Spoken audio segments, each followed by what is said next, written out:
So after party 53. Okay, here we go. After Is that party whole number 53. No, not yet. But I'm getting Now there. we gotta leave that in, or I'm you gotta only, redo I'm only that. one away. Nobody cares. We're talking about session gonna be good. 159, A Familiar Face. 160, Infiltration. 161, A Rock and a Troll Place. 162, Pretty Pegged. 163, To and Fro. And 164, The Front Line. Woo! Wow. 6 Gee whiz. episodes. So let's before we launch in, let's obviously, listener, Lelanders, you're probably thinking to yourself, why has there not been an after party in 6 releases? I think 7 weeks though, because one Monday was an Annalise drop rather than a regular. Patrons, our lovely patrons, would have caught a little bit, I think, on our last patron-only after party. We discussed briefly about continuing with after parties and what they can and cannot do for the show. And I think the basis behind it was mostly me complaining and saying that Aspara. What? You were complaining? I know it's very rare. Unheard of. But you know, when I do complain, obviously it's for a good reason. So it was me bitching about how Aspara is going on far too long and how we're just our barrier to entry for the show for new listeners, et cetera, just getting bigger and wider and beefier to overcome. That's And what after she said. parties are slowing us down. Gaining exceptional Thank you. girth. Yes, it has been It's enlarged, girthier. reduced. It's too girthy. Far too girthy. So to combat that girth, we got to peel back a few layers, Okay. which happens to be Dear God. Oh, dear. Which This happens analogy has to be- gone poorly. yeah. I'm floundering here. I have my what's that mandolin, the vegetable slicer. Oh, Is it a no, no, mandolin? oh, yeah. Whoa. We don't So need we're to peel layers mandolining- back with a mandolin. We're mandolining back a bit of the content here, and Oh. that's not to deprive you of any girth that we may or may want to put in We're your ear holes, listener. Julianning We our just girthiness. exactly. We're trimming the fat, but also okay. So seriously, it's going to allow us to progress through Aspara a little faster, a little more quickly. Again, I've been saying this whole time. Chapter 3, last chapter, especially like in the latter half of chapter 3, I can already tell, and as was the front part of chapter 3, it's going to be more combat heavy. We're getting into more situations where the combat is inevitable. Moving into situations where we're just not going to be able to have as much role play as we did, like say in chapter 2 when we spent an eternity in Heraklion. The other side of that is we don't want to pigeonhole ourselves into very, strictly like we have been for 3.5 years of the show. Every 3 episodes after party, whether or not we have something to talk about or not, right? Like if it's 3 episodes of combat, which we had in this batch of 6, I mean, we're going to talk about combat for an hour and a half, 2 hours. Like, I don't think that's great content. I mean, granted, we can talk for an hour and a half easily. Well, yes, But of course we can talk yeah. for an hour and a half. But I just think we've all decided that we're going to do them when they feel appropriate, basically. Yes. And rather than forcing them. And I think it's going to improve the after party for us specifically. And maybe you, listener, I don't know. Yeah. But that's bottom line. I want to get through Aspara because we want to do some new stuff. We want to be able to do something different, and cutting back on the after parties is going to allow us to do that. Yes. snip, snip. Snip, snap, snip. Mandolin. Is it called a mandolin though? 'Cause It isn't is the called a mandolin mandolin. An instrument? It is. Yeah, I think it's both. Yeah. Yeah. Okay. I think the metaphor was going down one path that Yeah. Was not good. That should and then Leland never took have it in a another direction that mandolin was down that even same worse. But Yeah. Excuse just- me. The 4 of you, maybe not John, he was pretty quiet, but the 3 of you, I was just disgusted. exactly, could not help but just butt into horrified. my exposition that I promised you would get up front.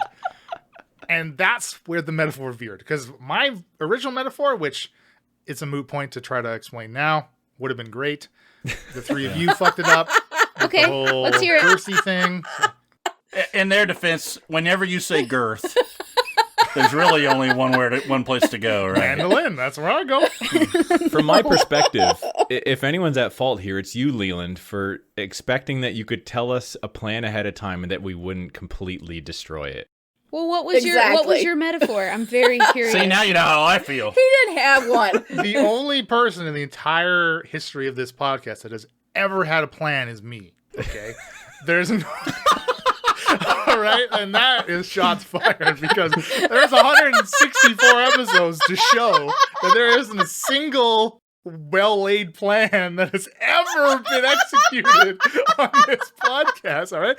I think driving Denny down a long-ass tunnel for 2 miles to see what's at the end of it speaks for itself. I'm personally offended. I think we've had fantastic plans. It's just you continue to fuck them up. You know, there's something to be said for ad-libbing it, okay? We're good with spontaneity. I mean, deciding in the moment. Mia wanted to go into that tent, but Shaft happened to wait to tell her till we're running to the boat. So, I mean, let's just discuss when information's disclosed. So obviously a lot happened in these 6, and we're going to start also a bit of a format change. It's going to be less of a recap like we traditionally do. We all know you listened. You love us. Well, if we have to talk about 6 episodes, we don't want this thing to be 3 hours, right? So that's also part of the slight change. So I re-listened all 6, obviously, finishing the last couple today. And I have a bunch of talking points jotted down, which we can kind of bounce back and forth. But I was wondering if each of you had kind of your own standout moment from this batch of 6. A single standout moment from all 6? Well, just in general, from everything that happened in these 6, is there kind of one thing that stands out the most to any of you? I liked the fact that Falzarin and Shaft were both essentially knocked out on the ground and could have died. That was my favorite part. You're forgetting Mia, but you're welcome. It's fine. Well, that was later. It was you weren't there yet. But like when Falzarin went limp on the broom, only to have Shaft get smashed over the head with a massive box hurled by a giant moments later, and both of us go down, I was like, wow, we're royally screwed. Mm-hmm. I like that. Yeah, that was intense. That was great. Yeah. And you know what? I thought there was a real good possibility that one of us might like die. Mm-hmm. And I wasn't that upset. I don't know. Like I've always, for a long time now, I've thought that I'm going to be completely crushed if and when Falzarin dies. And I was okay with it happening. That would have been an epic way to go. Mm-hmm. Yeah. Acceptance. a Good death. stupid plan, but an epic way to The go. best laid plan, and it just happened to not work. Well, I had a thought on that before we get to Emily and AJ's standout points. But Mia, how do I put this? I don't need to be delicate. Mia's whining about how long it will take to continue down the tunnel is what prompted Shaft to be like, all right, Falsey and I will go recon on Denny real fast because Denny's quick. It was Mia that kind of started the whole... I just wanted the bitching to stop. Perhaps that's why I wasn't upset about Falzarin dying, because I knew I could just blame it on Mia. I think that sometimes I literally am thinking, in character, I can't tell Bill, like, ride Denny, you idiot, and go look. But it's like, you have to whine in character and make it happen. And I think Mia's concerns were entirely valid, right? You're in this tunnel, which goes on for who knows how long. And we should have been in there first instead of on the freaking boat. Well, so the funny thing about that is I honestly did not expect you all to go back to the tent. I really expected that you would be taking the Rising to the front line. And I thought we would hit that first before doing anything else with the supply tent. So honestly, I was thrown. I'm like, oh, okay, I guess they're going to go this way. I thought we were ready. Well, I mean, the fact that from our perception of what was going on, they were taking what we considered to be circlets that were going to be given out to all of the paladins to protect themselves from the Neogi, that those were being taken away. And then you're going to have all these Neogi fighting and turning the paladins on us. The best thing to do is save the circlets. That was my thought process. And they just went down the hole. Yeah. No. I mean, I agree, and it was a smart move, regardless of how it turned out. Because honestly, you got a lot of information from going down there for one, right? It's just like, I don't know, maybe it was just like our gap in plays after the combat on the Rising 4, and I was like, oh, I just had the impression that you would be Grimby, you would let Grimby take it to the front line to respond to the horn and the signal fire kind of thing. Well, there you go. See? Yeah, spontaneity. Emily, did you have a standout moment? I don't know. I mean, there are a lot of good moments, but like to pick one, I can't like immediately. Like half an hour from now, I will come back and I will say, "This was it." I did put you all on the spot. I have one. How about Elaine? Okay.